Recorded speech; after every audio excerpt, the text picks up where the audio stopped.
anigoo ah maxamed maxamuud rabbi caruufku magac dheer ugaaska tumaalada ah oo guud waxaan halkan ka cadaynayaa gabadhii aan adeerka u ahaa oo gurceel lagu kufsaday in ciidanka amnigu uu soo qabtay oo si walba uu ku raadiyay soona qabtay ilaahay ku guuleeyay maantana galabtana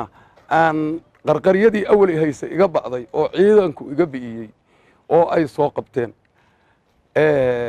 inaan ku qanacsanahay xarigga iyo silsiladaha iyo katiinadaha ay ku jiraan oo aan arkay inaan ku qanacsanahay shareecadda shareecadda ilaahay in naloo mariyana waa ku qanacsannahay waana mari doonaan ilaahay idankiisa awaluhu allah subxaanahu wa tacaala mahad u sugnaatay isugu kaana keenay si amniyo inaan mataqaanaa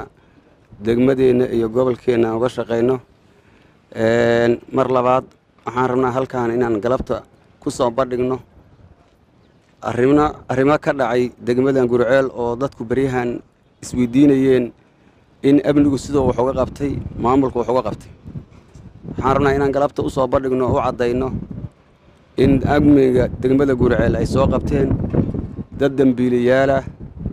oo degmadan Gurceel dhexdeeda wax ku sameeyay mataqaanaa waxa la yiraahdo kufsi ayagaas oo insha Allah tacaala si wanaagsan oo sharaf leh ay u soo qabteen maamulku u soo qabteen amniga qaymihiisa kala duwan gacanta lagu hayo haddana ay xiran yihiin maxkamad sugan ay yihiin rajeelina insha Allah tacaala waqtiyaasha soo dhowna in mataqaanaa la mari doono sharciga islaamka wixii ay ku yeeshaan waxaan rabnaa dadweynaha inaan la wadaagno una sheegno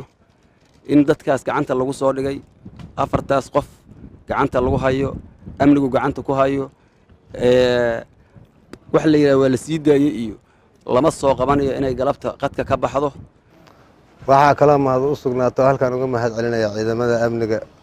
degmada Gurceel ee Galmudug ka jawaabay falkii iyo xooshnimada ahaa ee ay ku tallaabsadeen dad ku nool magaalada Gurceel arrintaas dal iyo dibad waa laga xumaaday si qaasa waxa uga howlgalay ciidamada amniga si sharaf leh ayay uga howlgaleen waana la soo qabtay dambiilayaashii waxayna la wadaagaan tiiraanyada ummadda Soomaaliyeed ee ka wada xumaatay dal iyo dibad qof kasta islaam ee